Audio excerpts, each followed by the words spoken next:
Hello students, कैसे हैं आप सब लोग। उम्मीद करती हूँ सब अच्छे होंगे और स्वस्थ होंगे। मैं Meena Rana ICT virtual class में आपका स्वागत करती हूँ। स्टूडेंट्स, हम पढ़ रहे हैं क्लास 7 की हिंदी हिंदी व्याकरण में। हमने प्रीवियस लेक्चर में कारक आपको पढ़ाए।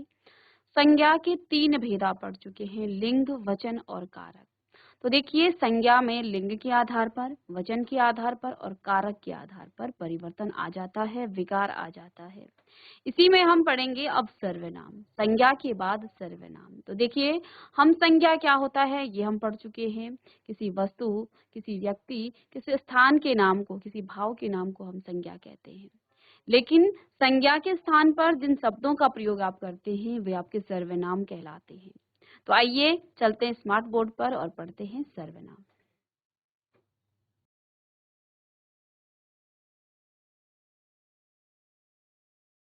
चलिए, हमने इससे पहले लेक्चर में संज्ञा पढ़ा और संज्ञा के 3 विकार आपको पढ़ा। संज्ञा के 3 विकार होते हैं, ठीक है। आज का हमारा टॉपिक है सर्वनाम। सर्वनाम की आवश्यकता क्यों पड़ी, क्यों हम सर्वनाम पढ़ते हैं, और जब संज्ञा के स्थान पर ही इसका प्रयोग करना है तो इसका प्रयोग कर क्यों रहे हैं, संज्ञा की हम सर्वनाम की हमें जरूरत क्यों पड़ी। तो देखिए, यहाँ पर एक पैरा लिखा है, शिखा एक अच्छी लड़की है। कौन? शिखा। और शिखा क्या है यहाँ पर? शिखा यहाँ आपकी संज्ञा है। शिखा एक अच्छी लड़की है। वह कक्षा 5 में पढ़ती है। उसके पिता एक वकील हैं और वे उसे प्यार करते हैं। उसकी माँ भी उसे बहुत प्यार करती है। अब यहाँ पर देखिए, इस पूरे पैराग्राफ को आप इस तरह से लिख सकते थे कि शिखा एक लड़की है। शिखा, अब वह की जगह आप यदि शिखा लिखें, हर बार आप शिखा लिखें, शिखा, और उसकी जगह पर भी आप शिखा लिखें, क्योंकि जब तक आपके पास सर्वनाम नहीं था तो आप इसे बार बार शिखा शिखा ही लिखते। फिर आप उसकी जगह क्या लिखते कि वे शिखा को बहुत प्यार करते या प्यार करते, वे शिखा को, यहाँ भी आप शिखा लिखते और यहाँ पर भी आप शिखा लिखते। उसे, यानी शिखा बहुत प्यार, उसकी माँ, शिखा की माँ शिखा को बहुत प्यार करती। इस वाक्य को यदि आपके पास सर्वनाम न होता तो आप कैसे बोलते? शिखा एक अच्छी लड़की है। शिखा कक्षा 5 में पढ़ती है। शिखा के पिता एक वकील हैं और शिखा के पिता उसे प्यार करते हैं। शिखा की माँ शिखा से जो है बहुत प्यार करती है। तो बार बार यहाँ पर एक ही नाम का रिपीटेशन हो रहा है, एक नाम बार बार यहाँ पर आ रहा है। और इसको पढ़ने में ये जो आपका पैरा है, ये पैराग्राफ आपको बहुत ही बोरिंग सा लग रहा है, क्योंकि बार बार आप क्या लिख रहे हैं? शिखा। हमने क्या किया, एक बार शिखा लिखा, ये आपकी संज्ञा है। अब हमने संज्ञा के स्थान पर, शिखा के स्थान पर वह शब्द का प्रयोग किया। ये जो वह शब्द है ये आपका क्या है? ये आपकी सर्वनाम है। इसके बाद यहाँ पर उसके पिता, शिखा के पिता के स्थान पर हमने क्या लिखा? उसके पिता। ये उसके किसके लिए आ रहा है? शिखा के लिए। और शिखा क्या है? संज्ञा है। तो संज्ञा के स्थान पर हम क्या किया? हमने वह का प्रयोग किया, हमने उसके प्रयोग किया। साथ में अब हम यहाँ क्या लिखते हैं कि शिखा के पिता शिखा से प्यार करते हैं। तो यहाँ हमने क्या लिखा? वे उसे बहुत प्यार करते हैं। कौन? उसके पिता। तो यहाँ शिखा नहीं, पिता आएगा। तो पिता के स्थान पर उसे किसे करते हैं प्यार? शिखा को, ठीक है। तो यहाँ उसे शब्द किसके लिए आया? शिखा के लिए, यानी कि ये संज्ञा के लिए प्रयोग किया गया है। यहाँ वह शब्द शिखा के लिए प्रयोग किया गया है, उसके शब्द शिखा के लिए प्रयोग किया गया है, उसकी माँ शिखा के लिए और उसे, ठीक है। ये तमाम शब्द हमने प्रयोग किए हैं शिखा के लिए। अर्थात यहाँ से आप कह सकते हैं कि संज्ञा के स्थान पर जिन शब्दों का प्रयोग किया जाता है वह आपके सर्वनाम कहलाते हैं। और ये सभी शब्द जो संज्ञा के स्थान पर प्रयोग किए जाते हैं वे आपके सर्वनाम कहलाते हैं।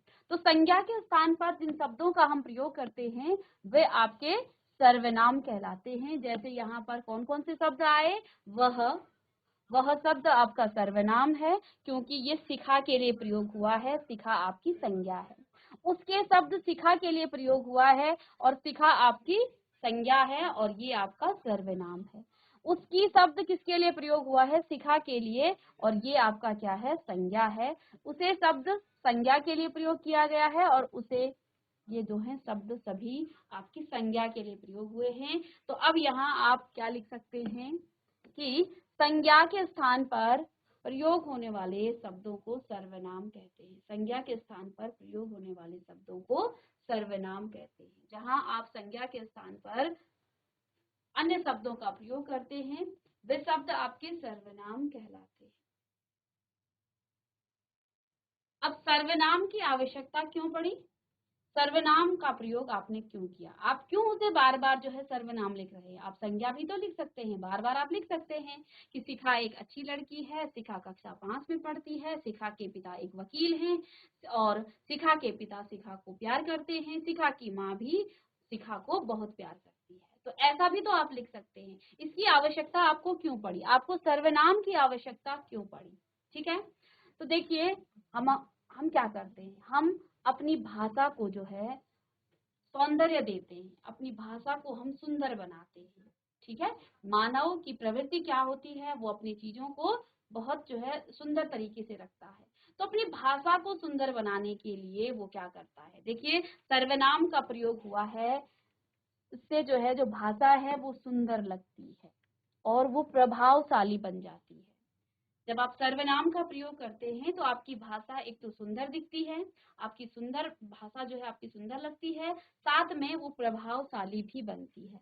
सर्वनाम पुल्लिंग और स्त्रीलिंग में एक जैसे ही रहते हैं। तो आप देखिए उसे कहा तो यहाँ ये आप पुल्लिंग के लिए भी यूज कर सकते हैं, आप स्त्रीलिंग के लिए भी यूज कर सकते हैं।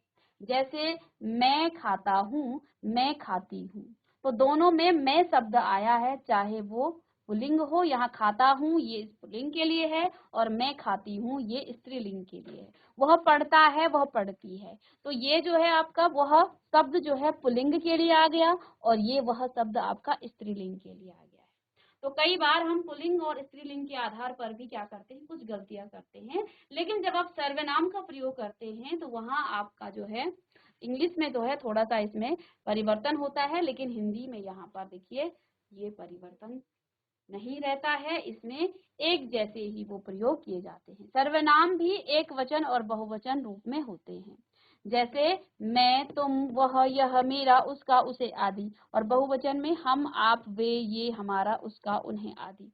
तो सर्वनाम में भी आपको एक वचन और बहुवचन दिखेंगे। तो इतना आप लिख लेंगे, सर्वनाम संज्ञा के स्थान पर प्रयोग होने वाले शब्दों को आप सर्वनाम कहते हैं। ठीक है, और सर्वनाम की आवश्यकता क्यों पड़ी, यहाँ पर आप लिख सकते हैं कि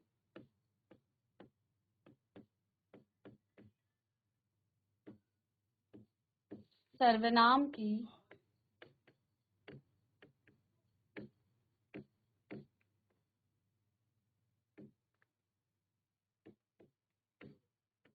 आवश्यकता क्यों पड़ी।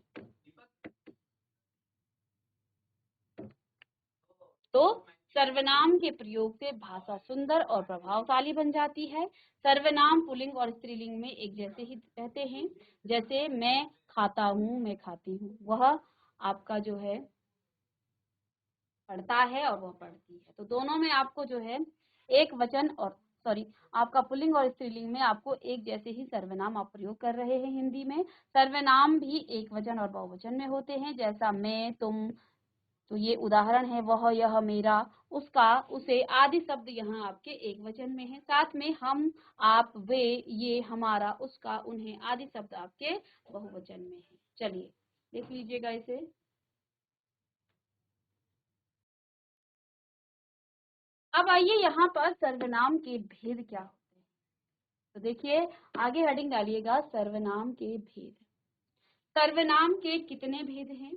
पहला भेद है आपका, सर्वनाम के 6 भेद हैं। पुरुषवाचक सर्वनाम, निश्चयवाचक सर्वनाम, अनिश्चयवाचक सर्वनाम, प्रश्नवाचक सर्वनाम, संबंधवाचक सर्वनाम और निजवाचक सर्वनाम। तो सर्वनाम के 6 भेद हैं, कौन कौन से?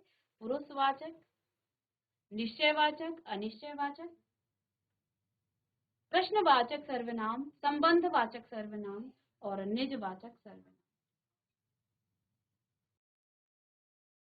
चलिए तो सर्वनाम के 6 भेद लिखेंगे, पुरुषवाचक, निजवाचक, निश्चयवाचक, प्रश्नवाचक, संबंधवाचक और निजवाचक सर्वनाम।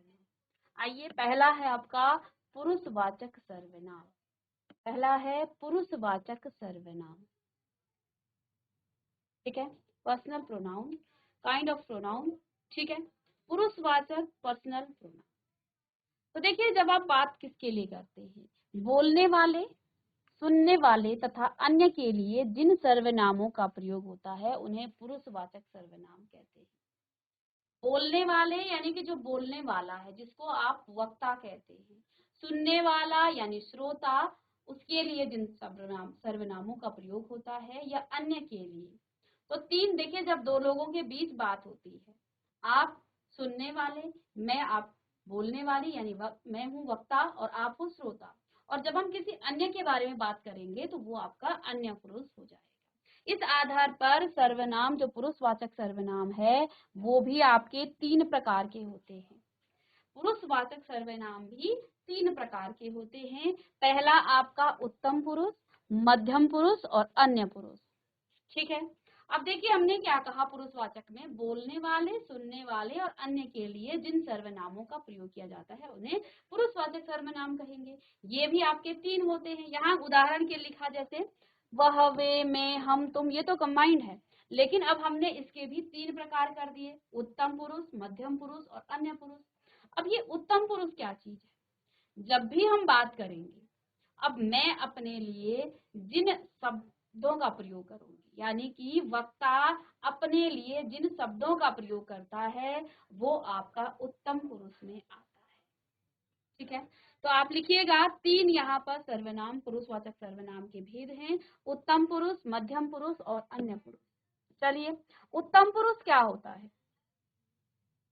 उत्तम पुरुष जो आपका फर्स्ट पर्सन है, बोलने वाला अपने लिए जिन सर्वनामों का प्रयोग करता है उन्हें हम उत्तम पुरुष कहते हैं। जैसे मैं अपने लिए क्या कहूंगी, मैं, और मैं जब बहुवचन में हूं तो मैं क्या कहूंगी, हम, मेरा, हमारा, मुझे, हमें। इस प्रकार के शब्द जब प्रयोग किए जाते हैं ये आपके उत्तम पुरुष में आते हैं। जैसे मैं पत्र लिख रही हूँ, तो ये आपका उत्तम पुरुष है। हम टीवी देख रहे हैं, तो ये हम शब्द आपका उत्तम पुरुष में है, ठीक है। तो यहाँ जो है वक्ता खुद के लिए जिन शब्दों का, जिन सर्वनामों का प्रयोग करता है वह आपका क्या कहलाता है, उत्तम पुरुष कहलाता है। जैसे मैं पत्र लिख रही हूँ और हम टीवी देख रहे हैं, तो मैं आपका एक वचन में आ जाएगा। यहाँ पर आपका उत्तम पुरुष किसमें है, एक वचन में है। उत्तम पुरुष यहाँ आपका एक वचन में है, ये आपका एक वचन में है, और हम शब्द आपका बहुवचन में आ जाता है, ठीक है। तो लिखे, उत्तम पुरुष फर्स्ट पर्सन, बोलने वाले की अपने लिए, बोलने वाला अपने लिए जिन सर्वनामों का प्रयोग करता है उन्हें उत्तम पुरुष कहते हैं, उन्हें उत्तम पुरुष कहते हैं। जैसे मैं, हम, मेरा, हमारा, इसमें भी एक वचन और बहुवचन होता है। जैसे मैं, मेरा और मुझे, ये तीनों ही शब्द आपके एक वचन में है। किसमें है, एक वचन उत्तम पुरुष में। और जैसे हम, हमारा और हमें, ये आपके बहुवचन उत्तम,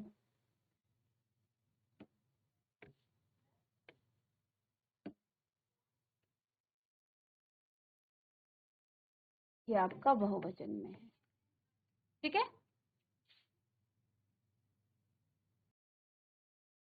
चलिए, नेक्स्ट है आपका मध्यम पुरुष। उत्तम पुरुष, अब मध्यम पुरुष, सेकंड पर्सन। चलिए, सुनने वाले के लिए जिन सर्वनामों का प्रयोग किया जाता है, तो हमने उत्तम पुरुष में जो बोलने वाला है उसके लिए जिन शब्दों का, जिन सर्वनामों का प्रयोग करते हैं वो आपके उत्तम पुरुष में आते हैं। मध्यम पुरुष में सुनने वालों के लिए जिन सर्वनामों का प्रयोग किया जाता है, ठीक है, जो श्रोता हैं उनके लिए आप जिन शब्दों का प्रयोग करते हैं वो आपके मध्यम पुरुष में आते हैं। जैसे तुम, अब हम श्रोता के लिए क्या कहेंगे, तुम कहेंगे, या फिर आप कहेंगे, तुम्हारा कहेंगे, आपका, तुमने या आपने, इस प्रकार के शब्दों का प्रयोग करेंगे तो ये आपका किस में आ जाता है, ये आपका मध्यम पुरुष में आ जाता है। ठीक है, तो मध्यम पुरुष में आपका क्या आ जाएगा, तुम, आप, तुम्हारा, आपका, तुमने और आपने। ठीक है, तो मध्यम पुरुष में आपका ये शब्द आ जाते हैं। जैसे यहाँ उदाहरण के लिए तुम क्या लिख रहे हो, तो ये तुम किसके लिए है, अब यहाँ पर बोलने वाला कोई और है, ये सुनने वाला है, वाले के लिए हम क्या कह रहे हैं, तुम शब्द का प्रयोग कर रहे हैं। ऐसे ही आप कहाँ रहते हैं, तो ये पूछा जा रहा है इनसे, और ये श्रोता है, सुनने वाले के लिए आप शब्द का प्रयोग किया जा रहा है। आप सर्वनाम आपका मध्यम पुरुष में आ जाता है, तो ये आपका मध्यम पुरुष है। चलिए, तो उत्तम पुरुष में जो बोलने वाला, श्रोता, जो वक्ता है, उसके लिए जो शब्द प्रयोग किए जाते हैं वो आपके उत्तम पुरुष में। मध्यम पुरुष में जो श्रोता है, जो सुनने वाला है, उसके लिए जिन शब्दों का, जिन सर्वनामों का प्रयोग किया जाता है, जिन सर्वनाम शब्दों का हम कह सकते हैं, वे आपके मध्यम पुरुष में आते हैं। और अन्य में उसके नाम से ही बताया जा रहा है, जब हम किसी थर्ड पर्सन के लिए, जब हम किसी तीसरे व्यक्ति की बात करते हैं, तो वह, अब तीसरे के लिए हम क्या कहेंगे, जब दो लोग बात करेंगे तो कहेंगे वह तो ऐसा था, वे तो ये कर रहे थे, उसे तो ये पता नहीं है, उन्होंने तो ये किया, उनका नाम वो है। तो इस प्रकार के शब्दों का हम प्रयोग करते हैं किसमें, अन्य पुरुष में, थर्ड पर्सन के लिए, क्योंकि हम किसी अन्य की बात कर रहे हैं। ठीक है, तो किसी अन्य के लिए जिन सर्वनामों का प्रयोग होता है उन्हें अन्य पुरुष कहा जाएगा। तो यहाँ पर हम क्या कहेंगे, भाई वो तो ये कर रहा था, वह तो कल से स्कूल नहीं आया, ठीक है, वे तो खेल रहे थे, उसे तो ये पता ही नहीं है, उन्होंने तो ये कर दिया, उसका नाम तो ये है, उनका नाम तो ये है। तो इस प्रकार से हम किसी अन्य की बात कर लेंगे। तो देखो यहाँ पर वक्ता और श्रोता बात करेंगे और किसी अन्य पुरुष के लिए।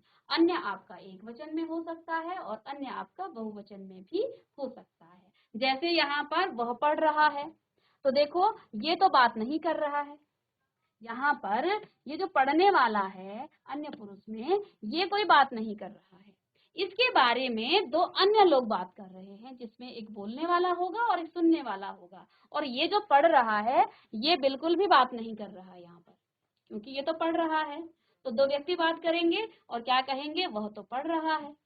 फिर ऐसे ही जो ये खेलने वाले हैं, ये एक वचन में हो गया, जो ये खेलने वाले हैं वे खेल रहे हैं, तो ये भी यहाँ इनके बारे में भी दो अन्य लोग बात कर रहे हैं, जिसमें एक बोलने वाला है और दूसरा सुनने वाला है। तो क्या कहा जा रहा है, ये बहुवचन में है, वे खेल रहे हैं। तो ये शब्द आपके क्या हैं, ये आपके अन्य पुरुष में आ जाते हैं। ठीक है, तो यहाँ हमने उत्तम पुरुष, मध्यम पुरुष और अन्य पुरुष की बात की। उत्तम पुरुष में बोलने वाला यानी कि वक्ता अपने लिए जिन शब्दों का प्रयोग करता है, अब अपने लिए वो एक वचन में हो सकता है, वो बहुवचन में हो सकता है। जब वो एक वचन में होगा तो वो क्या कहेगा, मैं, मुझे, मेरा, इस प्रकार के शब्दों का प्रयोग करेगा। और जब वो बहुवचन में होगा तो क्या कहेगा, हम, हमारा, हमने या हमसे, इस प्रकार के शब्दों का प्रयोग करेगा। तो ये आपका उत्तम पुरुष क्या है, ये आपका उत्तम पुरुष में आएगा। दूसरा आपका मध्यम पुरुष में, मध्यम पुरुष में श्रोता के लिए, सुनने वाले के लिए जिन शब्दों का प्रयोग करते हैं, और इसमें भी एक वचन और बहुवचन में हो सकता है। सुनने वाले आपके एक हो सकता है या बहुत सारे हो सकते हैं। तुम, तुम्हारा, तुमने, ये एक वचन में, और आप, आपका, आपने, तो ये बहुवचन में आएगा। ठीक है, तो ये आपका मध्यम पुरुष, सुनने वाले के लिए जिन शब्दों का प्रयोग किया जाता है, जिन सर्वनाम शब्दों का प्रयोग किया जाता है, वो आपका मध्यम पुरुष में। और अन्य पुरुष में किसी अन्य के लिए जिन सर्वनामों का हम प्रयोग करते हैं, जिन सर्वनामों शब्दों का प्रयोग होता है, वो आपके अन्य पुरुष में आते हैं। जैसे वह पढ़ रहा है, तो वह पढ़ रहा है, तो ये वह नहीं बात कर रहा है, ये खुद के लिए नहीं, दो अन्य लोग इस अन्य पुरुष के लिए बात कर रहे हैं। और जो बात कर रहे हैं, बात करने वाला आपका वक्ता होगा, ये वक्ता होगा, और सुनने वाला आपका श्रोता होगा। सुनने वाला एक वक्ता और श्रोता, ठीक है, तो ये आपका श्रोता होगा। ठीक है, तो वक्ता श्रोता से कहेगा कि वह पढ़ रहा है, उस समय ये आप उससे बात नहीं करेगा, ये उनके लिए क्या है, ये इन दोनों के लिए अन्य पुरुष है। तो फिर इसके लिए क्या प्रयोग करेंगे, वह। ठीक है, अब ऐसे ही यहाँ पर भी वक्ता और श्रोता होगा, वक्ता और श्रोता ये दोनों आपस में बात करेंगे, ठीक है। और जब ये बात करेंगे तो इनके बारे में वे इन दोनों के लिए क्या हो जाएंगे, ये अन्य पुरुष हो जाएंगे। तो इस प्रकार से ये आपका आ जाएगा। चलिए इसको लिख लीजिएगा। चलिए सर्वनाम का दूसरा भेद है निजवाचक, निश्चयवाचक, निश्चयवाचक सर्वनाम, डेफिनिट प्रोनाउन। निश्चय, निश्चय यानी कि किसी निश्चित व्यक्ति या वस्तु के लिए जिन सर्वनाम का प्रयोग किया जाता है उन्हें हम क्या कहते हैं, निश्चयवाचक सर्वनाम कहते हैं। जैसे देखिए यह मेरा घर है, तो ये जो लड़की है ये बता रही है, ये निश्चय रूप से ये बता रही है कि ये इसका घर है, ठीक है। तो ये निश्चित है ये इसी का घर है। तो इसमें प्रयोग होते हैं यह, वह, ये, वे। तो यह और वह आपका एक वचन में आएगा और ये और वे आपके बहुवचन में आएंगे। जैसे वे मेरे खिलौने हैं, वे मेरे खिलौने हैं। तो ये जो है संकेत कर रहा है, निश्चयवाचक, ठीक है। तो ये संकेत कर रहा है किसकी तरफ, अपने खिलौनों की तरफ। ये लड़की निश्चय यहाँ संकेत कर रही है घर की तरफ। तो ये निश्चयवाचक सर्वनाम है, ठीक है, जिसमें हम किसी निश्चित व्यक्ति या वस्तु के बारे में क्या कुछ कहते हैं और कुछ शब्दों का प्रयोग करते हैं, ठीक है। तो ये आपका निश्चय वाचक सर्वनाम कहलाता है, ठीक है। तो यहाँ पर हमने सर्वनाम क्या है, सर्वनाम के कितने भेद हैं, इनको आप इतना कर लेंगे। तो सर्वनाम क्या है, जहाँ संज्ञा के स्थान पर आप जिन शब्दों का प्रयोग करते हैं वह आपके सर्वनाम कहलाता है। संज्ञा के स्थान पर जिन शब्दों का प्रयोग किया जाता है वह सर्वनाम कहलाता है। सर्वनाम की आवश्यकता क्यों पड़ी, ताकि हमारी जो भाषा है वो प्रभावशाली बने और भाषा सुंदर बन जाती है सर्वनाम के प्रयोग से। सर्वनाम में पुल्लिंग और स्त्रीलिंग में जो है एक जैसे ही प्रयोग होते हैं, इसलिए कई बार हम पुल्लिंग और स्त्रीलिंग को अच्छे से जो है हम उसमें गलतियां करते हैं, तो सर्वनाम के प्रयोग से वो गलती भी आपकी सुधर सकती है, ठीक है। सर्वनाम भी एक वचन और बहुवचन में होते हैं, ये हमने नीचे भी पढ़ लिया। सर्वनाम के यहाँ आपने 6 भेद पढ़े हैं, पुरुषवाचक सर्वनाम, निश्चयवाचक सर्वनाम, अनिश्चयवाचक सर्वनाम, प्रश्नवाचक, संबंधवाचक और निजवाचक। पुरुषवाचक के भी 3 भेद हैं, उत्तम पुरुष, मध्यम पुरुष और अन्य पुरुष। और निश्चयवाचक जिसमें आप किसी निश्चित व्यक्ति या वस्तु की ओर संकेत करते हैं या बताते हैं, वो आपका निश्चयवाचक सर्वनाम है। अब नेक्स्ट क्लास में हम अनिश्चयवाचक सर्वनाम और आगे के जो भेद हैं उनको पढ़ेंगे। तो स्टूडेंट्स आज की क्लास में हमने सर्वनाम पढ़ा और सर्वनाम के भेद पढ़े। तो यहाँ हम सर्वनाम के 2 भेद पढ़ चुके हैं, आगे के जो सर्वनाम के भेद हैं उसको हम नेक्स्ट क्लास में पढ़ेंगे। तो मिलते हैं नेक्स्ट लेक्चर में, तब तक के लिए थैंक यू।